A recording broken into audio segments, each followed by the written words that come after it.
আমার কাছে একটা পাত্রের সন্ধান আছে। আমার চেনা জানা, আপনি চাইলে যোগাযোগ করতে পারি। তাই নাকি? তার ছেলে কি করে? ব্যাংকে চাকরি করে, ভালো ছেলে। আপনি চাইলে আলাপ দেবে।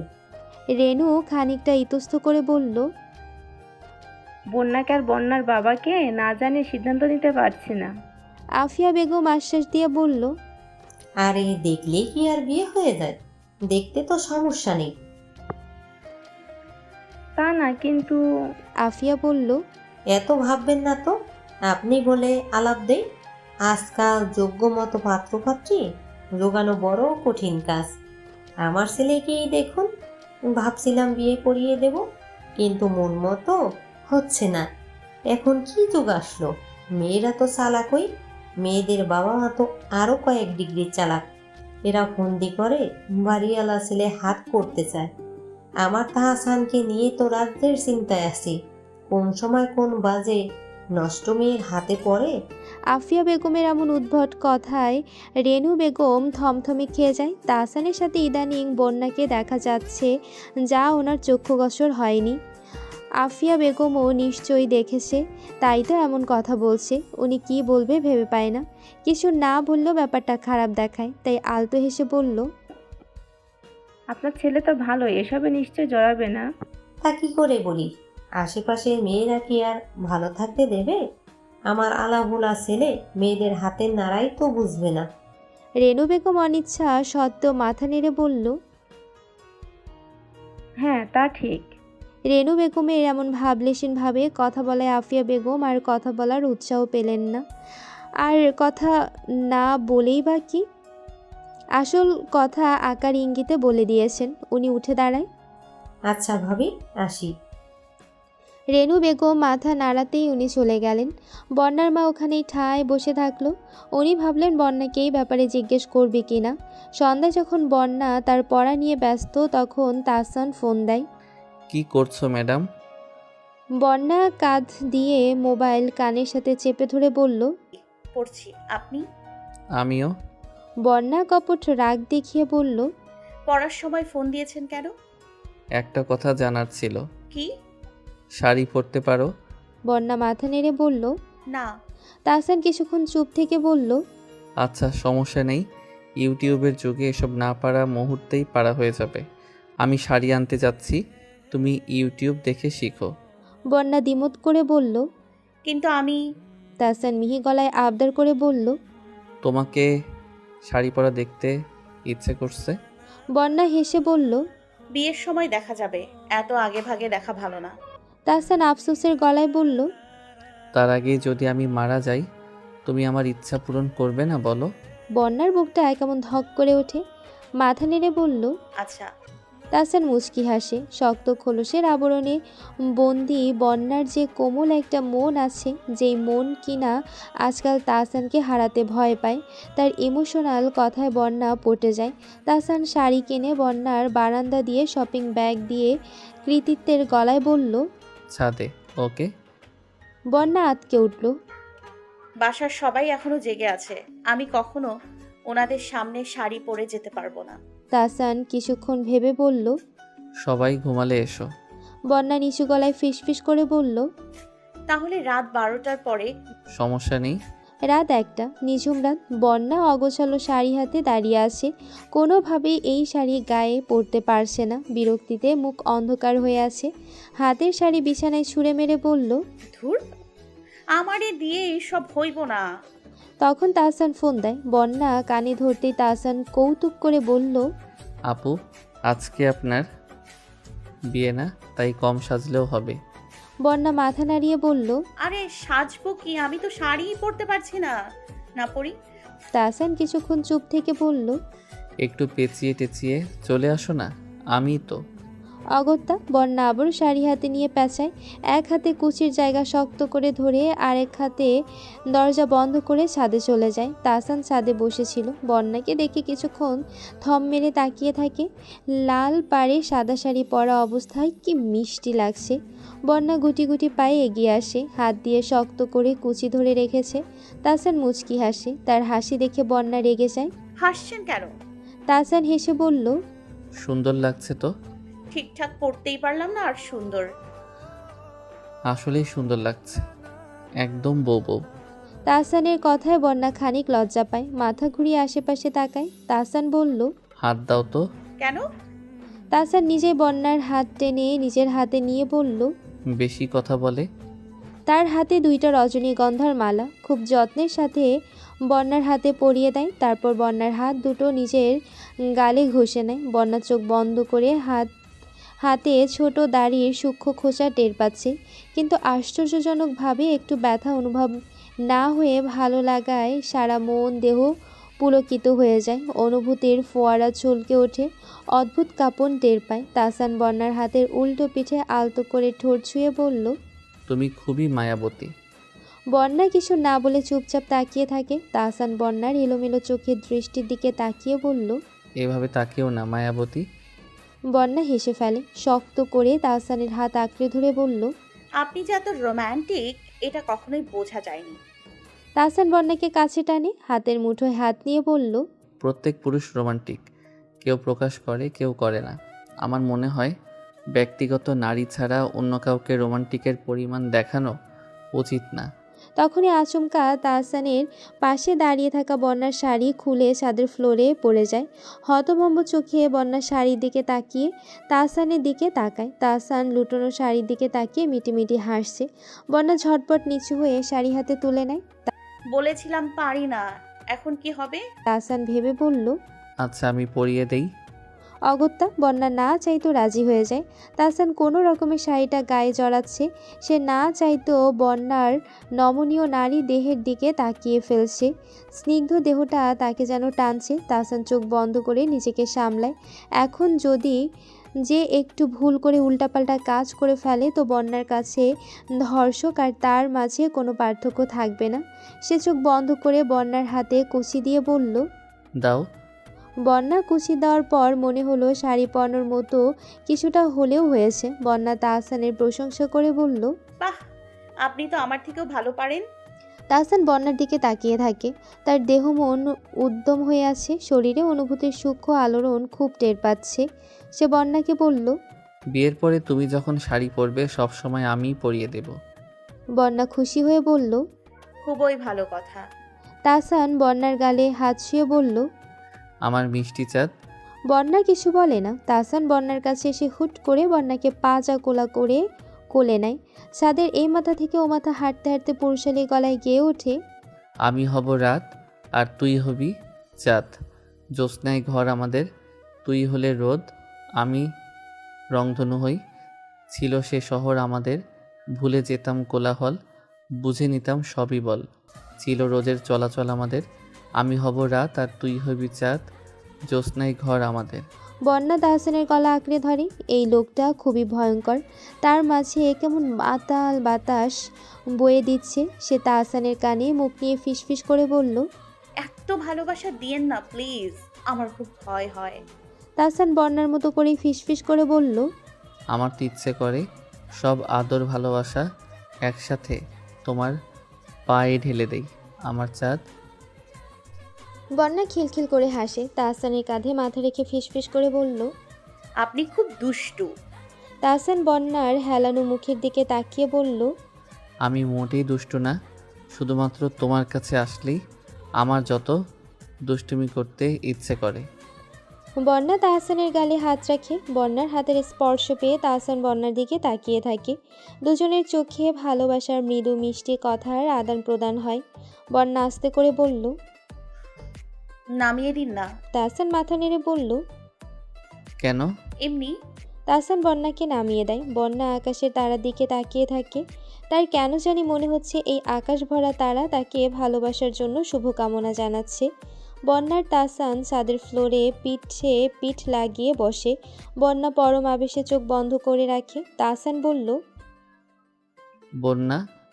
বন্যা চোখ খুলে তারার মেলা দেখে, মিহি গলায় বলল। আজকের আকাশটা খুব সুন্দর তাই না? হ্যাঁ, ভীষণ উজ্জ্বল। তাহসান সিরিয়াস গলায় বলল। এই তোমাকে তারা দিয়ে একটা মালা বানিয়ে দেই। বন্যা শব্দ করে হাসে। পাগলের মতো কথাবার্তা। তোমাকে আমি পৃথিবীর সর্বোচ্চ সুখ এনে দেব। বন্যা তাহসানের মুখের দিকে তাকিয়ে বলল। যদি মিলন না হয় তো? তাহসান ভ্রুকুচকে বলল, মিলন হবে না কেন? আমাদের সম্পর্কটা অন্য সব সম্পর্কের মতো না। আপনি একজন শুদ্ধ পুরুষ আর আমি খারাপ। আপনার সাথে আমাকে কেউই মানতে চাইবে না, তাই সবসময় ভয় কাজ করে। তাহসান হেসে বলল, তুমি এসব নিয়েই চিন্তা করো নাকি? বললাম না যে ঝড়ই আসুক না কেন আমরা দুজন মিলে মোকাবেলা করব। বন্যার কণ্ঠ কেমন অসহায় শোনায়। সবাই কি করবে জানি না, কিন্তু আন্টি বোধহয় মানবে না। উনি যে আমাকে পছন্দ করে না সেটা আমি বুঝি।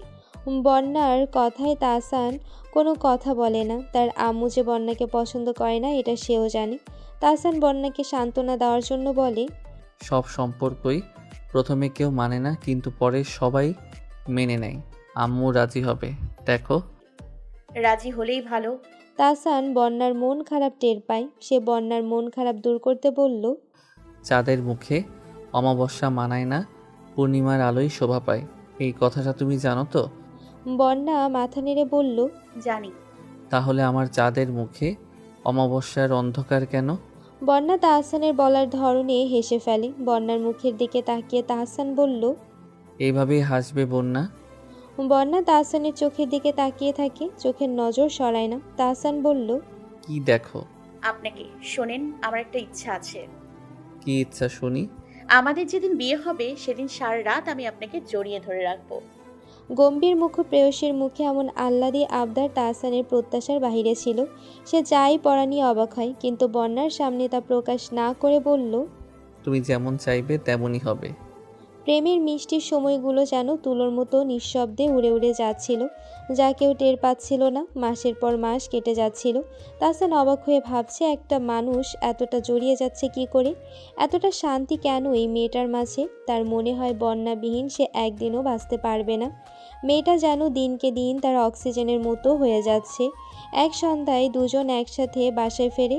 রিক্সা থেকে নেমে তাহসান আলগোছে বন্যাকে চুমু দেয়। সে ভেবেছিল অন্ধকারে কেউ এতটাও খেয়াল করবে না। বাসায় আসার পর বুঝতে পারে যে ইতিমধ্যেই আগুন লেগে গেছে। আফিয়া বেগম কেঁদে কেটে একাকার। তাহসান যতই তার আম্মুকে বোঝাতে চায় ততই তিনি রেগে যায়। আফিয়া বেগম বলল, এই জন্যই তোকে এত কষ্ট করে মানুষ করেছিলাম। তাহসান সোফায় চুপ করে বসে আছে। তার সামনে মোবারক সাহেব বসে আছে। বাবার সামনে এই প্রসঙ্গে কথা বলতে অস্বস্তি লাগছে। সে গম্ভীর গলায় বলল, আম্মু কি শুরু করলে? তার এই কথায় যেন আফিয়া বেগম আরও তেতে ওঠে। আমি কি শুরু করলাম? আর তুই যে ভরা রাস্তায় বন্যাকে চুমু দিলি। অসভ্যর সাথে চললে তো অসভ্য হবেই। মোবারক সাহেব ছেলের দিকে তাকিয়ে আছে। তাহসান কখনো ভাবেনি এমন বিশ্রী পরিস্থিতিতে পড়তে হবে। সে বলল, কি উল্টাপাল্টা বলছো? আমি যা দেখেছি তাই বলেছি। দেশে কি মেয়ের অভাব? আর মেয়ে খুঁজে পাসনি? এসব কি বলছো? আফিয়া বেগম রেগে ফুপিয়ে ওঠে। আচ্ছা, কিচ্ছু না বললাম। এটা বল, ওর সাথে তোর কিসের সম্পর্ক? তাহসান মাথা নিচু করে রাখে। আফিয়া বেগম আরও তেতে ওঠে। কি রে, কথা বল। মোবারক সাহেব ছেলের দিকে তাকিয়ে শান্ত গলায় বলল, তোমার আম্মু যা বলছে তা কি সত্যি? তাহসান নিঃশব্দে নিঃশ্বাস ফেলে। সব প্রেমিক প্রেমিকার কাছেই বোধহয় এই মুহূর্তটা দম বন্ধ করা কঠিন হয়। সে কিছুক্ষণ চুপ করে থেকে বলল, হ্যাঁ, আমি বন্যাকে ভালোবাসি, বিয়ে করতে চাই। তাহসানের কথা শুনে আফিয়া বেগম আর মোবারক সাহেব দুজনেই অবাক হয়ে তাকিয়ে থাকে। আফিয়া বেগম মোবারক সাহেবের দিকে তাকিয়ে বলল, খুব তো ছেলে নিয়ে বড়াই করতে এখন। বলেছিলাম কিছু করো।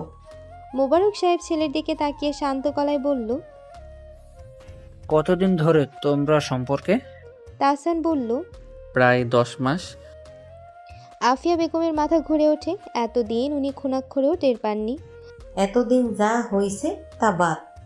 এসব চিন্তা মাথা থেকে নামিয়ে ফেল। আস্তে আস্তে যেন তাহসানের লজ্জা কমছিল। সে তার বাবার সামনেই সাবলীল গলায় বলল, বিয়ে করব। অসম্ভব। এমন নষ্ট মেয়েকে বিয়ে করে ছেলের বউ বানাতে আমি ইচ্ছুক না। বারবার একটা কথা বলবে না। বন্যা ইচ্ছাকৃতভাবে নষ্ট হয়নি। এই অসুস্থ সমাজ তাকে অপবাদ লাগিয়েছে। যাই হোক, আমি এই সম্পর্ক মানি না। তাহসান চিবিয়ে চিবিয়ে বলল। আমি জীবন কাটাবো, সম্পর্কটা আমাকেই মানতে দাও। আফিয়া বেগম রেগে মেগে বলল। আমি কালকেই এই ফ্যামিলিকে বাসা থেকে বের করে দেব। তাহসান উঠে দাঁড়ায়, বাবার দিকে পূর্ণ দৃষ্টিতে তাকিয়ে বলল। আব্বু শুনে রাখুন, আমি বন্যাকেই বিয়ে করব। তাহসান আর সেখানে দাঁড়ায় না, হন হন করে রুমে চলে যায়। আফিয়া বেগম স্বামীর দিকে তাকিয়ে বলল। আমি এক্ষুনি ওই বাসায় যাব। মেয়ে যে লেলিয়ে দিয়েছে তা কি আর বুঝি না? আমার ছেলের বাড়ি আছে দেখেই হাত করেছে, লুভি। রেনু বেগম আর ওনার স্বামী শফিক ইসলাম ড্রয়িং রুমের সোফায় বসে টিভি দেখছিলেন। একাধারে কলিং বেল বাজাতে দুজনেই বিরক্ত হয়। রেনু বেগম উঠে এলেন, একটু আগেই তো বন্যা ফিরে এলো, এখন আবার কে এলো? দরজা খুলে দেখেন আফিয়া বেগম ক্ষিপ্ত দৃষ্টি মেলে ওনার দিকে তাকিয়ে আছে, পেছনে মোবারক সাহেব। রেনু বেগম মনে মনে আন্দাজ করলেন যে কিছু সমস্যা হয়েছে। উনি হাসার চেষ্টা করে বলল। কি ব্যাপার ভাবি? ওনার কথায় যেন আফিয়া বেগম তেলে বেগুনে জ্বলে ওঠে। কি ব্যাপার? আপনার মেয়েকে জিজ্ঞাসা করেন কি ব্যাপার। উচ্চ কণ্ঠে কথা শুনে শফিক ইসলাম এগিয়ে আসে। রেনু বেগম থমথমে খেয়ে বলে। বন্যা কি করেছে বন্যা? কি করেনি তা বলেন। আমার লক্ষ্মী ছেলেটার মাথা চিবিয়ে খেতেও দ্বিধা করেনি। শফিক ইসলাম গম্ভীর গলায় বলল। কি যাতা বলছেন? বন্যা এরম মেয়ে না। ওনার কথা শুনে যেন আফিয়া বেগম আরও বেশি রেগে যায়। যা তা বলছি, শুধু মেয়ে জন্ম দিলেই হয় না, কই যাচ্ছে কি করছে এসব ব্যাপারে খেয়াল রাখতে হয়। এমনিতেই মেয়ে নষ্ট, তার উপর আমার ছেলেটার পেছনে লাগিয়ে দিয়েছেন। ওনার কথা শুনে রেনু বেগম আর শফিক ইসলাম দুজনেই হতভম্ব। এই মহিলা কি বলে? মাথা নষ্ট নাকি? ওনারা কেন ছেলের পেছনে মেয়ে লাগাতে যাবে? রেনু বেগম এবার গম্ভীর গলায় বলল। একদম উল্টাপাল্টা কথা বলবেন না। আমরা আমাদের মেয়ে আপনার ছেলের সাথে লাগিয়ে দেইনি। তা দেননি, কিন্তু বাড়িওয়ালার ছেলে দেখে লোভও তো সামলাতে পারেননি। শফিক ইসলাম অবাক হয়ে বলল। আপনি আমাদের বাড়ির লোভ দেখাচ্ছেন? তা দেখেই তো মেয়েকে দিয়ে আমার ছেলেটাকে আতপাগল বানিয়েছেন। কান্নায় রেনু বেগমের গলা রোধ হয়ে এলো, কিন্তু কান্না না করে বলল। ফালতু কথা বলবেন না, আমার মেয়ে এমন না। আফিয়া বেগম সামনের দিকে এগিয়ে এসে বলল। 100 বার বলবো, অসভ্য মেয়ে একটা। রেনু বেগম নিশ্চুপ হয়ে তাকিয়ে থাকে। মোবারক সাহেব আফিয়া বেগমের হাত ধরে বলল। চুপ করো, এভাবে সমাধান হবে না। এসব নিয়ে পরে কথা হবে, বাসায় চলো। স্বামীর কথায় আফিয়া গা করে না। কিসের পরে কথা হবে? এখনই যা বলার বলবো। এই অসভ্য মেয়ে নিয়ে আজকেই বাসা ছেড়ে চলে যাবেন। যদি না যান তো খারাপ হবে। এই কথা বলে আফিয়া হনহন করে চলে যায়। মোবারক সাহেব স্ত্রীর কথায় বেশ বিব্রত বোধ করে। শফিক ইসলাম আর রেনু বেগমের দিকে তাকিয়ে বলল। ওর কথায় কিছু মনে করবেন না ভাই, আসলে হুট করে এসব কথা শুনে মাথা ঠিক নেই। উনি চলে যাবার পর রেনু চুপচাপ ভেতরে আসে। বন্যা তার রুমের দরজায় ঠায় দাঁড়িয়ে আছে, চোখে হতবিহ্বল ভাষা। রেনু বেগম কোনো দিকে না তাকিয়ে বন্যার দিকে এগিয়ে যায়। বন্যার সাথে যে তাহসানের কিছু আছে তা উনি আন্দাজ করেছিল, এমনকি বন্যাকে জিজ্ঞেসও করেছিল, কিন্তু বন্যা বলেছে তারা নাকি বন্ধু, এর বেশি কিছুই না। মেয়ের এমন উড়নচণ্ডী ভাব রেনু বেগমও কখনো ভাবেনি বন্যা যে এমন কিছু করবে। বন্যা মাকে সামনে এগিয়ে আসতে দেখে কিছু বলতে চায়, তার আগে রেনু বেগম শরীর কাঁপিয়ে ভয়ানক এক থাপ্পড় দিয়ে দেয়। থাপ্পড় দিয়ে থামে না, বন্যার দু গালে সজোরে হাত দিয়ে চেপে ধরে বলল। এসব শোনানোর জন্য বেঁচেছিলি? বন্যার চোখ উপছে পানি পড়ে, কথা বলার চেষ্টা করে। আম্মা, রেনু বেগম শব্দ করে কাঁদছে, ফুপিয়ে ফুপিয়ে বলল। সেদিনই মরে গেলি না কেন? মরে গেলে তো আজকের দিন দেখতে হতো না। সারা জীবন আমাকে মানুষের কথা শোনানোর আয়োজন করতেই তুই ব্যস্ত। তোর জন্ম দেওয়া আমার জন্য পাপ ছিল। আজকে এই সব শোনার পরে আমার মন চাচ্ছে আমি মরে যাই। বন্যা দুদিকে মাথা নেড়ে বলল। আম্মা এসব রেনু বেগম কড়া গলায় শাসিয়ে বলল। সব সত্যি বল, মিথ্যা বলবি না। বন্যা বুকে কেমন ধিমধিম করে ভয় নেচে ওঠে, ভয়ে দম বন্ধ হয়ে আসে। কিন্তু এখন মিথ্যা বলা মানে ভালোবাসা অস্বীকার করা। কিন্তু যে একবার ভালোবাসার সুধা পান করে সে কি করে অস্বীকার করবে? সাহসী বন্যার মুহূর্তেই কেমন গা নড়ে চড়ে যায়। সে মাথা নিচু করে বলল। হ্যাঁ। তিনি আবারও বন্যাকে আঘাত করে। প্রচণ্ড শব্দ হয়ে বন্যা দরজায় ছিটকে পড়ে। রেনু বেগমের হাত ধরে শফিক ইসলাম আটকে দেয়। বন্যা গালে হাত দিয়ে হতবিহ্বল হয়ে মায়ের দিকে তাকিয়ে আছে। শফিক ইসলাম বলল, পাগল হয়ে গেলে নাকি? রেনু বেগম চিৎকার করে কেঁদে কেঁদে বলল, তুমি বলো, এই মেয়ের জন্য কোন মানুষের কথা শুনিনি? যে পারে সেও বলে, যে পারে না সেও বলে, কিন্তু কারোর কোনো কথা গায়ে মাখিনি। কেননা আমার মেয়ের তো কোনো দোষ ছিল না। এখন এখন যে উনি এতগুলো কথা শুনিয়ে গেল, এই কথাগুলোর কি জবাব দেব? আমাদের দিকে আঙ্গুল তুলতেও দ্বিধা করেনি। বন্যা বাবা মায়ের কষ্টটা বুঝতে পারছে। তাহসানের মা যে এমন করে বাসায় এসে অপমান করে যাবে এটা সে ভাবেনি। আর অপমান করেছে তো করেছে, তার মা বাবাকেও করেছে, অথচ ওনারা এই ব্যাপারে জানতেন না। বন্যা মায়ের কথায় ফুপিয়ে ওঠে, এলোমেলো চোখে এদিক ওদিক তাকায়। রেনু বেগম কিছু না বলে রুমে চলে যায়। শফিক সাহেব মেয়ের কাছে আসে। বন্যা ওনার আপন মেয়ে না হলেও আপনের চেয়েও বেশি, কখনো কোনো আবদার অপূর্ণ রাখেনি। আফিয়া বেগমের এমন কথা শুনে ওনারও মাথা গরম হয়ে গিয়েছিল, কিন্তু রেনু শাসন করাতে আর কিছু বলেননি। বাবা মা দুজনে একসাথে শাসন করা মানে ছেলে মেয়ের মনোভাব নষ্ট করা। কান্নারত বন্যার মাথায় হাত বুলিয়ে বলল, কাঁদিস না, রেগে আছে, পরে ঠিক হয়ে যাবে। উনি চলে যাবার পরও বন্যা পাথরের মতো নিথর হয়ে দাঁড়িয়ে থাকে। তারপর রুমে গিয়ে ফোন হাতে নেয়। এই সম্পর্কের আজকেই রফা দফা করতে হবে। তাহসান রুম থেকে বেরিয়ে মা বাবা কাউকে পায় না। সদর দরজা হাট করে খুলে রাখা। দরজা খোলা দেখে সে বন্যাদের বাসার দিকে ছুটে যায়। সে ভাবেনি তার বাবা মা যে এখনই তাদের বাসায় যাবে, জানলে ফ্রেশ হতে যেত না। 2 তলায় এসে বাবা মাকে বিবশ মুখে আসতে দেখে সে মায়ের মুখের দিকে তাকিয়ে বোঝার চেষ্টা করে কি হয়েছে। আফিয়া বেগমের মুখ অন্ধকারের কালো ছায়ায় লেপ্টে আছে। তাহসানকে দেখে উনি বললেন, কোথায় যাচ্ছিস? তাহসান উত্তর না দিয়ে ফের প্রশ্ন করল। তোমরা কোথায় গিয়েছিলে? আফিয়া বেগম শান্ত গলায় বলল। শফিক সাহেবদের বাসা ছাড়াও ওয়ার্নিং দিয়ে এলাম। তাহসান হতভম্ব হয়ে বলল, পাগল নাকি বাবা তুমিও? কিন্তু তাহসানের কথা শোনার সময় ওনাদের নেই। পা চালিয়ে উপরে চলে গেছে। তাহসান সেখানেই দাঁড়িয়ে থাকে। একবার ভাবে বন্যাদের বাসায় যাবে, গিয়ে জিজ্ঞেস করবে কি বলেছে। আবার ভাবে এখন গেলে সবাই খারাপ ভাববে, এর চেয়ে ভালো আগে জানতে হবে কি কথা হয়েছে।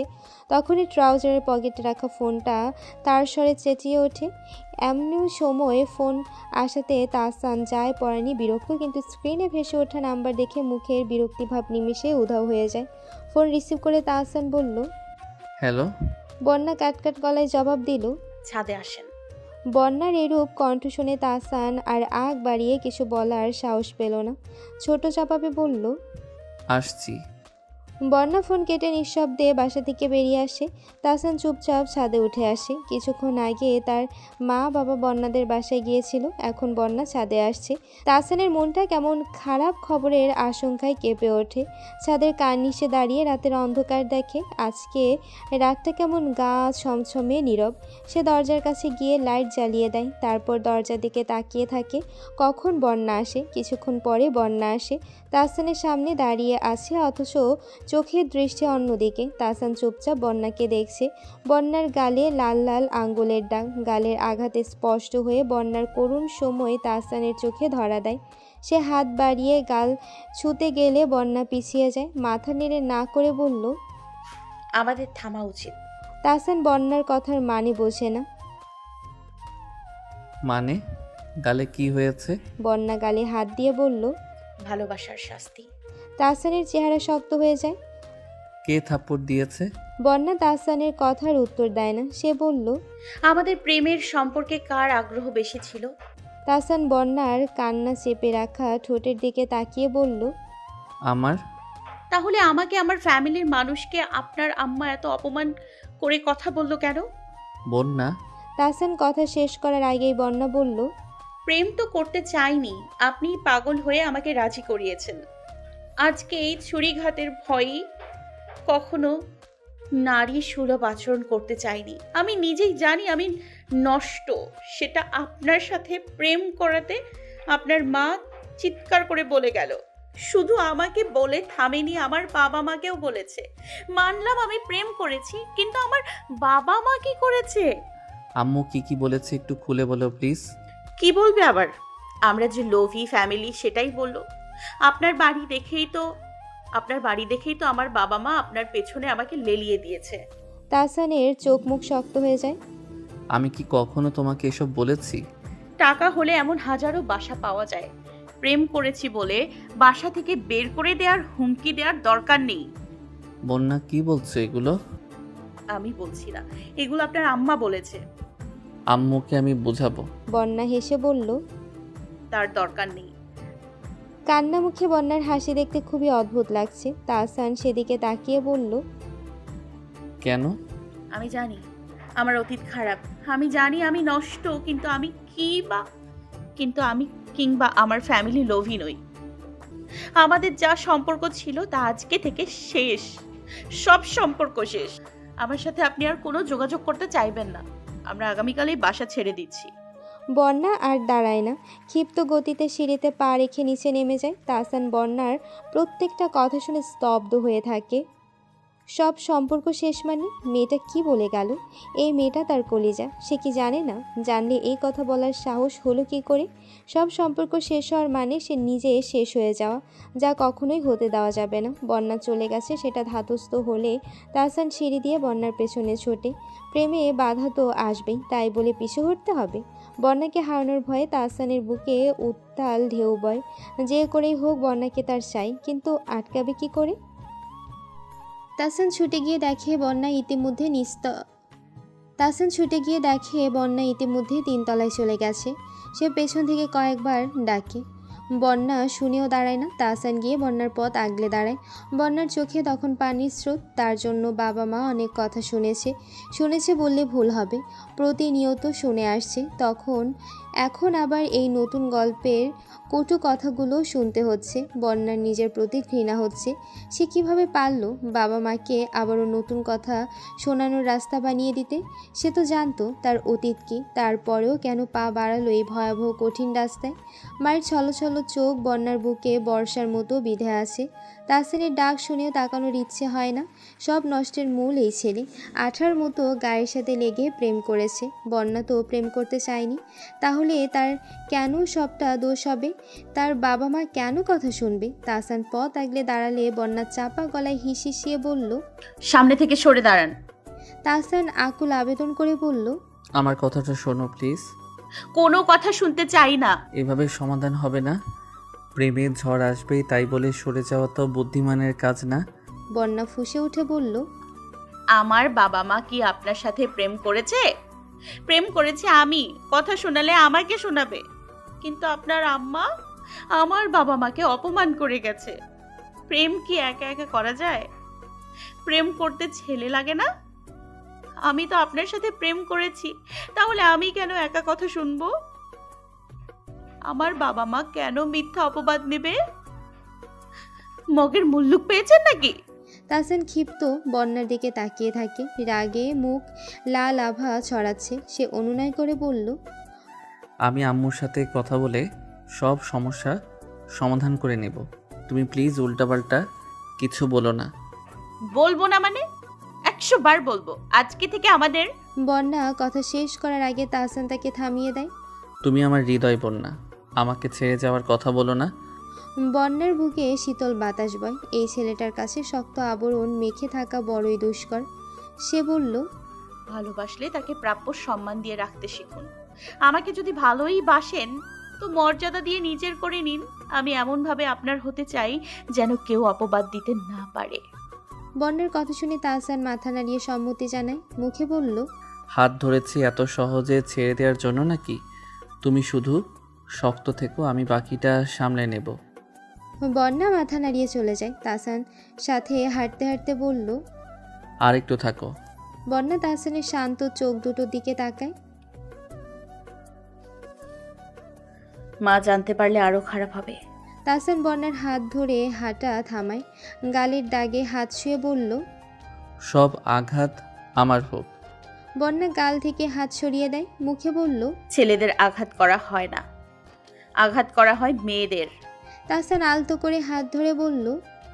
ভালোবাসি। বন্যার তর্ক করে না, স্ব ইচ্ছায় তাহসানকে ডাকে সাড়া দেয়।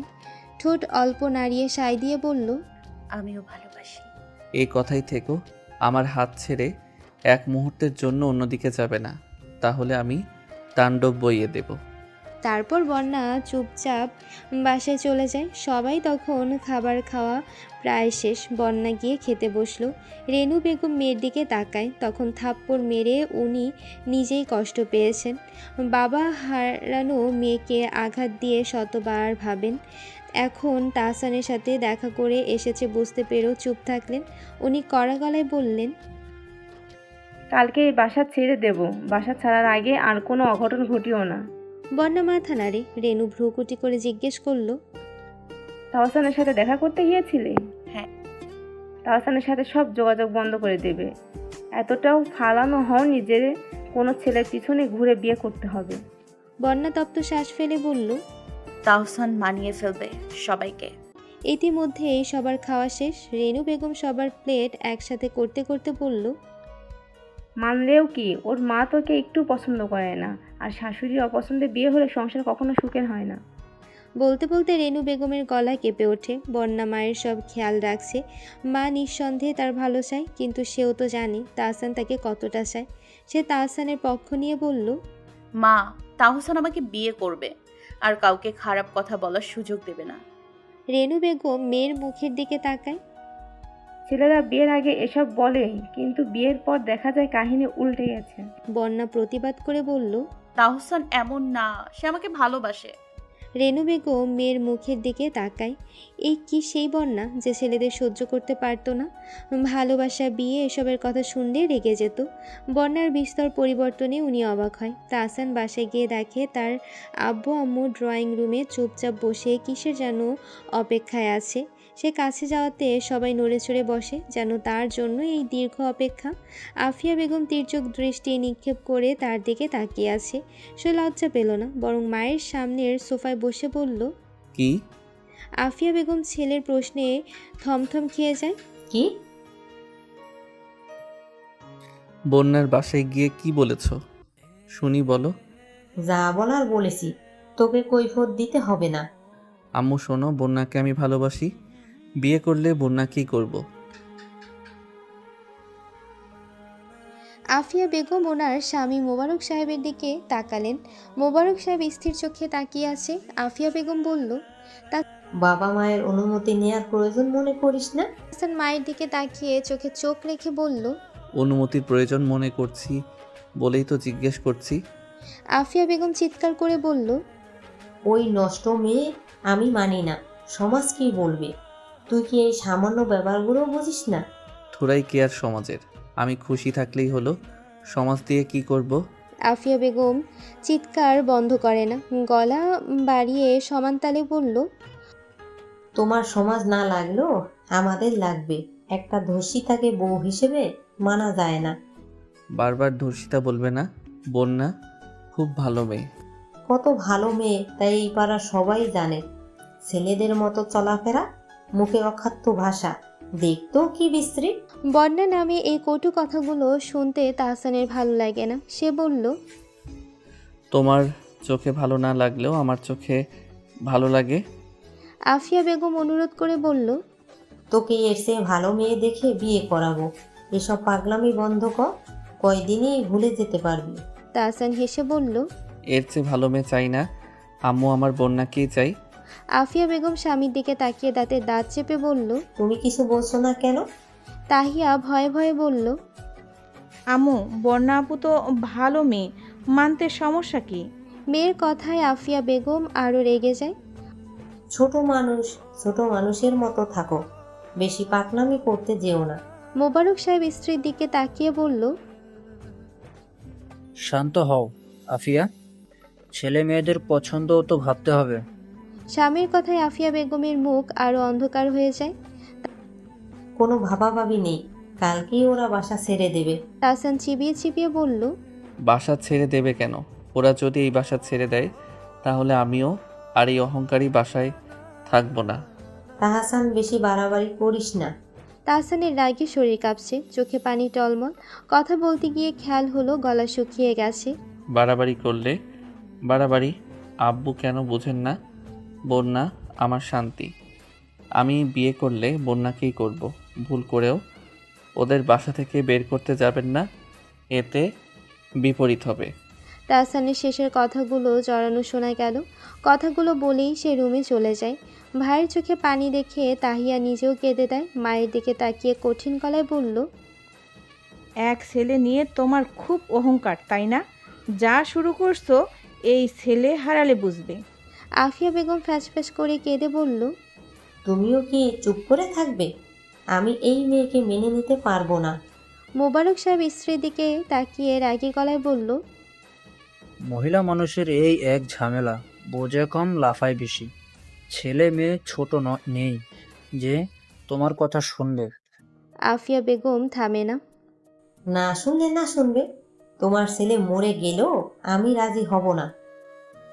পরের দিন আফিয়া বেগম কিছুক্ষণ পরে নিচতলায় উকিঝুঁকি মেরে দেখছেন বন্যার বাসা ছাড়লো কিনা, কিন্তু রাত 10টার পরে যখন বাসার সামনে কোনো ট্রাক এসে থামলো না, তখন উনি আর ধৈর্য ধরতে পারলেন না। স্বামীর কাছে ছুটে গিয়ে বলল, ওরা তো বাসা ছাড়লো না, এখন কি করব?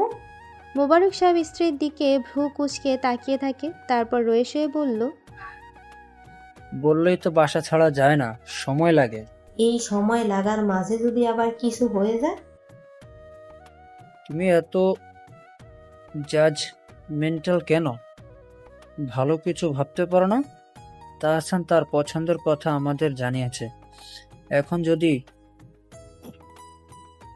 এমন হতো সে যে না জানিয়ে একেবারে বিয়ে করে এসে জানাতো, তখন কি করতে?